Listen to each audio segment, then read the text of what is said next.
नमस्कार सभी को जोहार। एक बार फिर से स्वागत है हमारे इस चैनल पीसीएस फाउंडेशन पे। तो चलिए आज हमने जो सीरीज चलाया था उसका आज हम अगला पार्ट लेकर आए हैं, यानी कि क्लास नंबर 5 लेकर आए हैं। चलिए इसका अगला प्रश्न हो जाएगा आपके सामने। अगर किन्हीं भाई को यह पीडीएफ चाहिए तो कमेंट बॉक्स में कमेंट कर दीजिएगा, वहां पर हम लिंक पिन कर देंगे और वहां से आप पीडीएफ को प्राप्त कर सकते हैं। चलिए आगे बढ़ने से पहले पहला प्रश्न जो है आपके स्क्रीन पे ये रहा। चलिए पहला प्रश्न जो है आपके 121 नंबर सवाल, वो क्या कहता है? कहता है कि police research and development bureau का महानिदेशक किसे नियुक्त किया गया है? किसका? पुलिस रिसर्च का और डेवलपमेंट ब्यूरो का जो महानिदेशक है ये नियुक्त किया गया है आपका राजीव कुमार शर्मा को नियुक्त किया गया है। चलिए अगला सवाल ये रहा आपके स्क्रीन पे कि महिला एशिया कप क्रिकेट 2024 का आयोजन किस देश में किया गया? जो महिला एशिया कप हुआ था ना, महिला एशिया कप, तो इसका जो आयोजन किया गया वो किस देश में किया गया? बताइए आप लोग। तो हो जाएगा आपका कौन सा? ये हो जाएगा आपका डी ऑप्शन, यानी कि श्रीलंका इसका आंसर हो जाएगा। जो महिला एशिया कप 2024 खेला गया वो उसका आयोजन जो है श्रीलंका में हुआ। चलिए अगला प्रश्न है 123 नंबर सवाल आपके सामने है कि साल 2024 का पहला सेना कमांडरों का सम्मेलन किस शहर में आयोजित किया गया? साल जो 2024 का पहला सेना कमांडर का सम्मेलन किस शहर में आयोजित किया गया? तो हो जाएगा आपका ये नई दिल्ली में इसका आयोजन किया गया। चलिए आगे बढ़ते हैं। इस प्रश्न में कह रहा है कि हाल ही में किस भारतीय को United nation office for disaster risk reduction, जो हाल ही में किस भारतीय को क्या किया गया? United nation office for disaster risk reduction में संयुक्त राष्ट्र द्वारा आपदा जोखिम कम करने के लिए महासचिव के विशेष प्रतिनिधि के रूप में नियुक्त किया गया। जो आपदा जोखिम को क्या किया जाएगा? आपदा जोखिम को कम करने के लिए किसे महासचिव विशेष प्रतिनिधि के रूप में नियुक्त किया गया है? तो हो जाएगा कौन सा आपका 124 नंबर का आपसे आंसर हो जाएगा, कमल किशोर को नियुक्त किया गया है। चलिए अगला प्रश्न है कि निम्नलिखित में से कौन सा उत्सव ईसा मसीहा के बलिदान दिवस के रूप में मनाया जाता है? जो ईसा मसीहा जो बलिदान दिए थे के रूप में मनाया जाता है, कौन सा पर्व मनाया जाता है? बताइए आप लोग। ये हो जाएगा 125 नंबर जो सवाल हो जाएगा उसका ऑप्शन हो जाएगा गुड फ्राइडे, जो है ये ईसा मसीहा के बलिदान दिवस के रूप में मनाया जाता है। चलिए चर्चा में रहे मीम कॉइन्स जो किसका उदाहरण है? मीम कॉइन्स, ये भी कॉइन्स जो है ये किसका उदाहरण है? बताइए आप लोग। 126 नंबर का सवाल जो हो जाएगा वो क्रिप्टो करेंसी का ये उदाहरण है, मीम कॉइन्स। चलिए अगला सवाल है कि बासिरो डियोमाए फे बासिरो डियोमाए फे जो है वो किस अफ्रीकी देश का राष्ट्रपति चुना गया? जो बासिरो डियोमाए फे है वो किस अफ्रीकी देश का राष्ट्रपति चुना गया? तो हो जाएगा आपका सेनेगल का इन्हें राष्ट्रपति चुना गया। चलिए अगला सवाल कि मिस यूनिवर्स प्रतियोगिता 2024 में कौन सा देश पहली बार भाग लेगा? जो मिस यूनिवर्स जो प्रतियोगिता होने आ रहा है उस देश में पहली बार भाग लेने वाला कौन है? कौन सा देश होगा जिसमें मिस यूनिवर्स प्रतियोगिता में भाग लेंगे? तो कौन हो जाएगा आपको, कौन सा देश? ये हो जाएगा आपका सऊदी अरब, जो है मिस यूनिवर्स प्रतियोगिता में भाग लेने वाला पहली बार ये जो है भाग लेने जा रहा है। अगला सवाल है कि हाल ही में किसे नेशनल इन्वेस्टिगेशन एजेंसी एनआईए का महानिदेशक नियुक्त किया गया है? जो नेशनल इन्वेस्टिगेशन जो है एजेंसी वो किस महानिदेशक किसको नियुक्त किया गया है? तो हो जाएगा आपका ये सदानंद वसंत दाते को इन्हें क्या नियुक्त किया गया? एनआईए का महानिदेशक नियुक्त किया गया है। चलिए अगला सवाल है कि चर्चित फ्रांसिस स्कॉट की ब्रिज किस देश में स्थित है? जो फ्रांसिस अस्कोट की ब्रिज किस देश में स्थित है? 130 नंबर का जो सवाल का आंसर हो जाएगा वो हो जाएगा जो अमेरिका में फ्रांसिस अस्कोट की ब्रिज स्थित है। चलिए अगला सवाल है कि विश्व रंगमंच दिवस कब मनाया जाता है? विश्व रंगमंच दिवस कब मनाया जाता है? तो हो जाएगा आपको ये 27 मार्च को विश्व रंगमंच दिवस मनाया जाता है। चलिए अगला सवाल है केंद्र सरकार ने किसे नेशनल डिजास्टर रिस्पांस फोर्स जो एनडीआरएफ का महानिदेशक जो है बनाया गया है, ये किसे नियुक्त किया गया? एनडीआरएफ का महानिदेशक NDRF national disaster response force जो है उसका नया महानिदेशक किसे नियुक्त किया गया है? बताइए। ये हो जाएगा पीयूष आनंद को एनडीआरएफ का नया महानिदेशक नियुक्त किया गया है।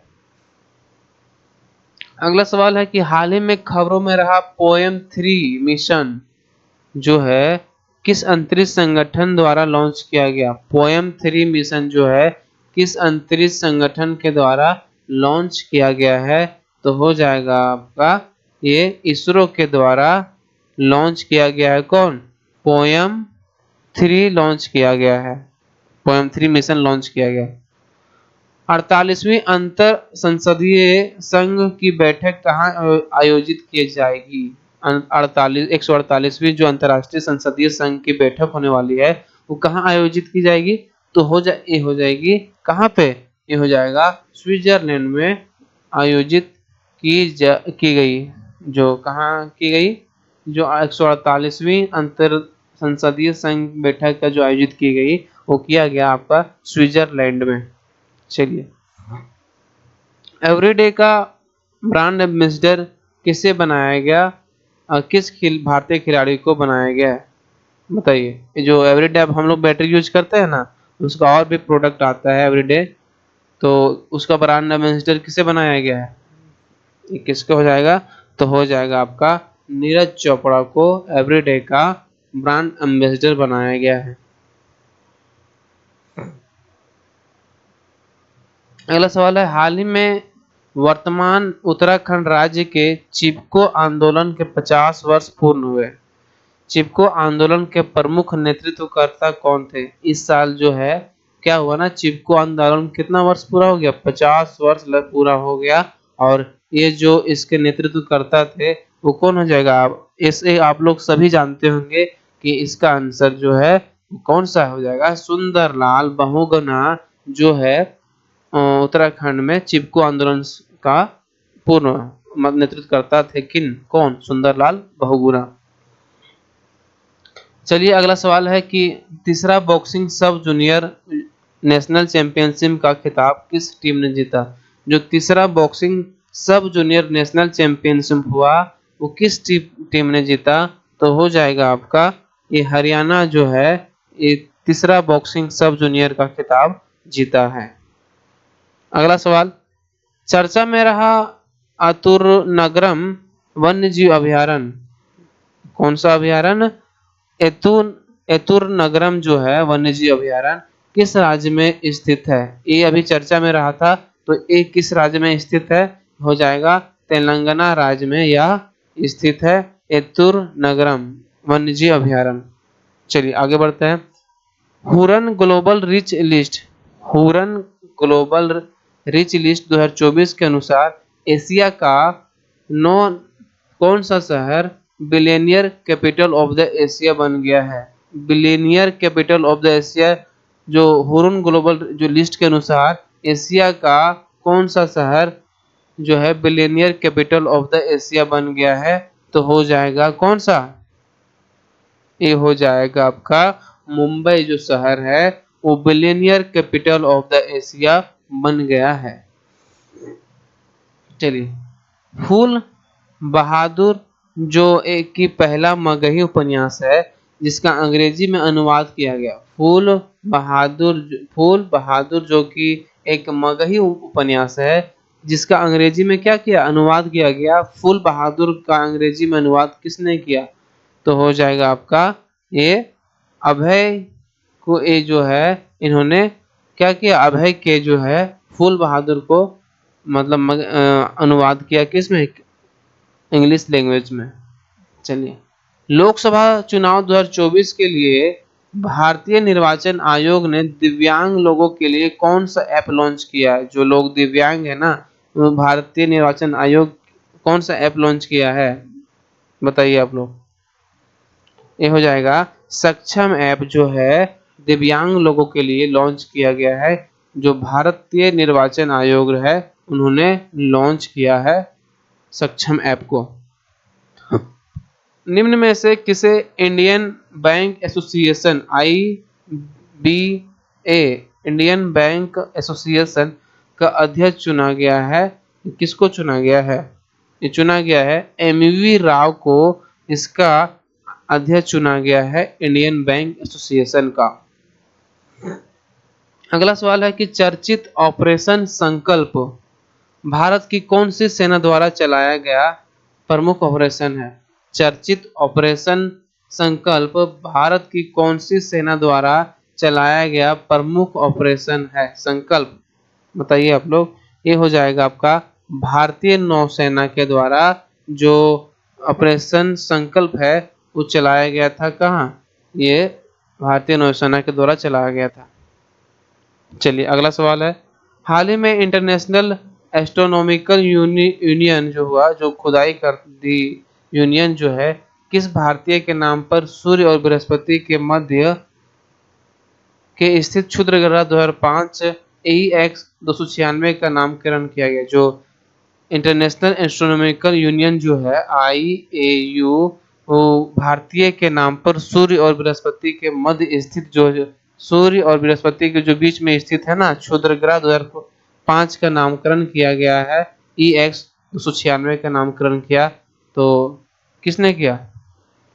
तो हो जाएगा आपका ये प्रोफेसर जयंत मूर्ति ने इसका नामकरण किया।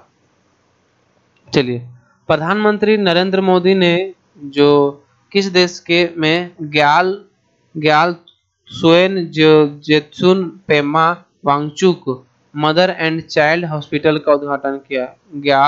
Gyaltsuen Jetsun Pema Wangchuck mother and child hospital का उद्घाटन किया है, जो प्रधानमंत्री ने किया है, वो किस देश में किया गया है? कौन सा हो जाएगा? ये भूटान में ऐसा किया गया है। कौन सा? Gyaltsuen Jetsun Pema Wangchuck mother and child hospital. UN water report 2024 के अनुसार कितने लोग आज भी स्वच्छ पेयजल की पहुंच से दूर है? मतलब अभी भी देखिए गर्मी का मौसम है और मतलब अभी भी संकट है। कहीं हम लोग यहाँ जहाँ रहते हैं वहाँ पानी सूख जाता है बोरिंग में, और सोचिए कि कितने लोगों के पास, जिनके पास पानी पीने का समस्या हो, क्या क्या होगा। इसीलिए पानी को संरक्षण करना जरूरी है। चलिए, जो UN ने एक वाटर रिपोर्ट निकाला, तो कितने लोग आज भी स्वच्छ पेयजल की पहुंच से दूर है? तो हो जाएगा आपका 146 नंबर का 2.2 बिलियन लोग जो है अभी भी स्वच्छ पेयजल से दूर है। चलिए, अगला सवाल है, पहला वैश्विक असमानता अनुसंधान पुरस्कार किसे प्रदान किया गया है? वैश्विक असमानता अनुसंधान पुरस्कार जो है किसे प्रदान किया गया है? वैश्विक असमानता अनुसंधान पुरस्कार जो है प्राप्त किया गया है बीना अग्रवाल को और जेम्स बॉयस को, यानी कि दोनों, इसका आंसर सही हो जाएगा। चलिए, अगला सवाल है, शिग्मोत्सव किस राज्य का प्रमुख महोत्सव है? शिग्मोत्सव जो है ये किस राज्य का प्रमुख महोत्सव है? शिग्मोत्सव ये किस राज्य का है? ये हो जाएगा आपका गोवा राज्य का ये प्रमुख महोत्सव। कौन सा? शिग्मोत्सव है। चलिए, निम्नलिखित में से किसे एबल पुरस्कार 2024 से सम्मानित किया गया है? एबल पुरस्कार 2024 से सम्मानित किया गया है, तो कौन सा हो जाएगा आपका? ये मिशेल टेलाग्रेंड जो है, इसको एबल पुरस्कार 2024 से सम्मानित किया गया है, मिशेल टेलाग्रेंड। चलिए, अगला सवाल है, हाल ही में 7 देशों ने फर्म पहल की शुरू की। 7 देशों ने क्या किया? फर्म पहल की शुरू की। निम्नलिखित में से कौन सा फर्म समूह का सदस्य हिस्सा नहीं है? जो फर्म से पहल शुरू किया गया वो इसमें हिस्सा किस देश का नहीं है? तो कौन सा हो जाएगा आपका? ऑप्शन जो डी है, चाइना, उसको इस फर्म पहल में सदस्य नहीं है या हिस्सा नहीं है। चलिए, आज के लिए इतना ही प्रश्न है, ताकि आपको छोटा छोटा वीडियो के माध्यम से आपको तक जानकारी पहुंचाई जा सके। अगर किन्हीं भाई को अगर यह पीडीएफ चाहिए तो पीडीएफ हमारे डिस्क्रिप्शन बॉक्स में लिंक रहेगा, या तो आप कमेंट बॉक्स में लिख दीजिएगा कि सर पीडीएफ चाहिए, तो हम पीडीएफ को आपके लिए हम उपलब्ध करा देंगे। चलिए, मिलते हैं अगले वीडियो में, तब तक के लिए धन्यवाद। जोहार सभी साथियों को, नमस्कार।